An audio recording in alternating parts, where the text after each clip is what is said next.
Welcome to the Real News Network. I'm Jessica Devereaux in Baltimore.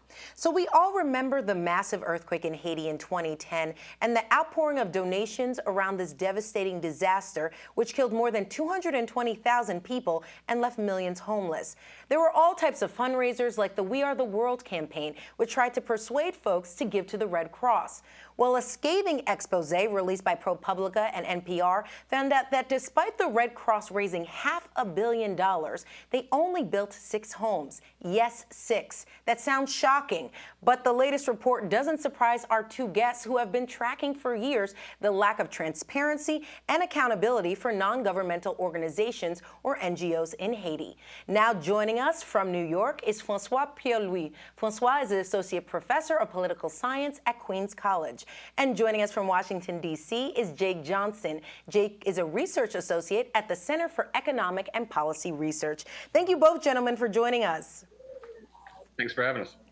So, thank you for having us. Great. So, Jake, let's start off with you since you've been following the reconstruction money quite closely post-earthquake. The Red Cross says that it provided homes for more than 130,000 people, but the investigation found only 6 permanent homes. Why such a discrepancy? Yeah, well, you see this sort of accounting trick quite frequently with both the Red Cross, but also other NGOs, both in Haiti and across the world. And they give you these large numbers in terms of the number of beneficiaries. And I think what we're trying to get to with this lack of accountability and transparency is how do they actually reach that number, right? And so when you actually start asking these questions and getting the breakdown, things are revealed, like they only actually built 6 houses. Now, what they tell you is that they provided training to different people, they provided temporary shelters, tents to people in the immediate aftermath, and that all gets wrapped into one sort of global shelter figure of whatever it was, 135,000. But when you start looking about sort of the sustainable going forward or what permanent homes were built, then you can see sort of what the real results are on the ground today. François, what are some of the systemic issues with the Red Cross that keep, reoccurring in their work? We've seen it with Katrina, we've seen it with Sandy. Essentially, why are they and so many other, people would argue nonprofits, so ineffective when it comes to development? I think first, nonprofits like Red Cross shouldn't be in development. Red Cross was founded to assist people in emergency situations.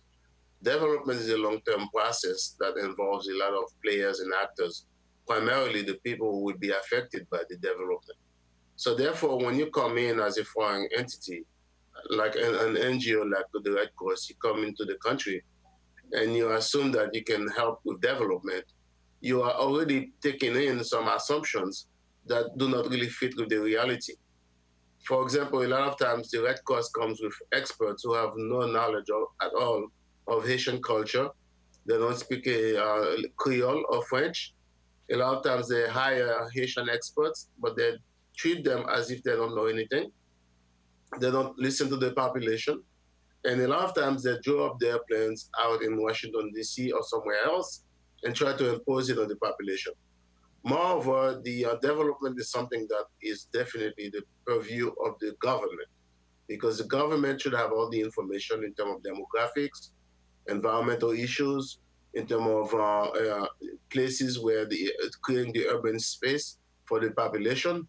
Therefore, if you are not in contact with the government, you are not aware of the public policy issues, and also the issue of land reforms and land tenure in Haiti.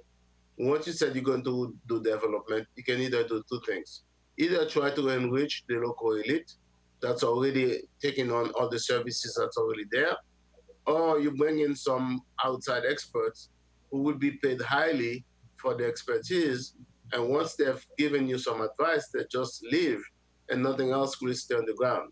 So therefore, a lot of the NGOs that are chasing money and chasing the emergencies should never have been allowed to even think of development in Haiti.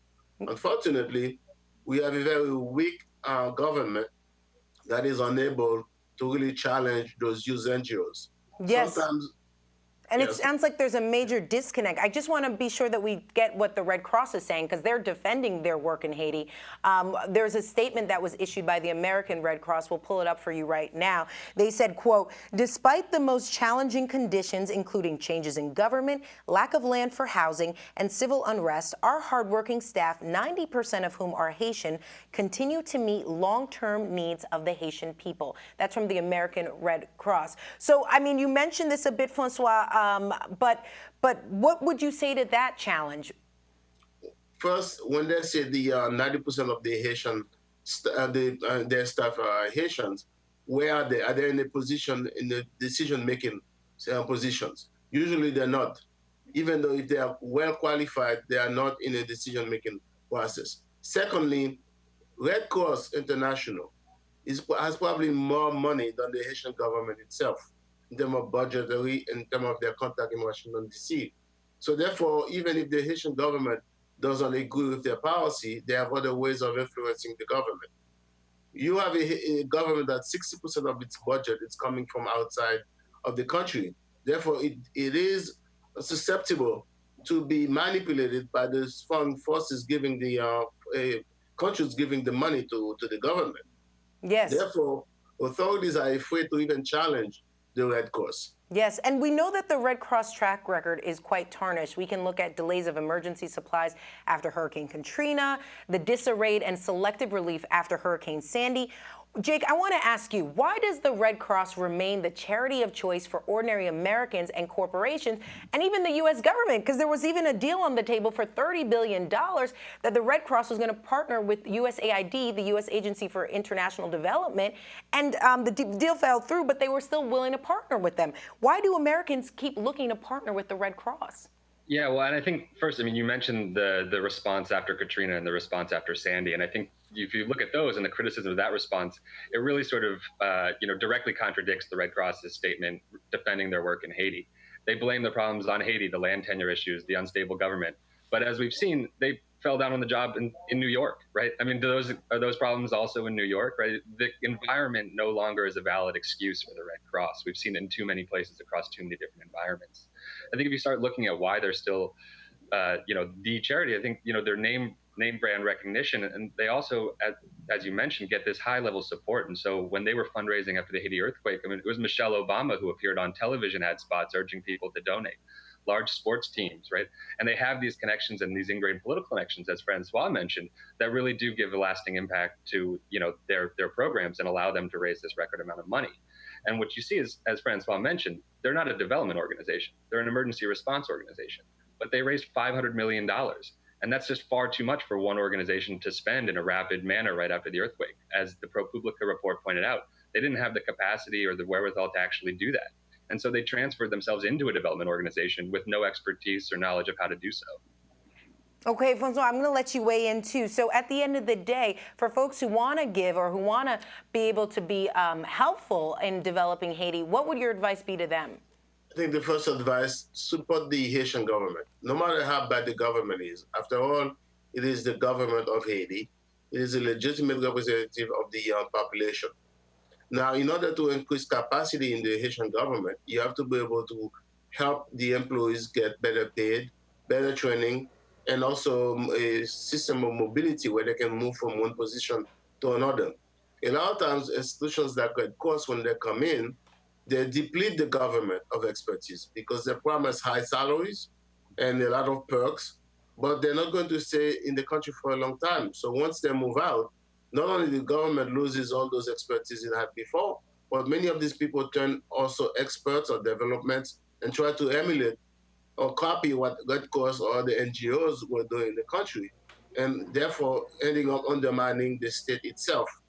So I would say we have to make sure that we push for the institutions in the country to be reinforced.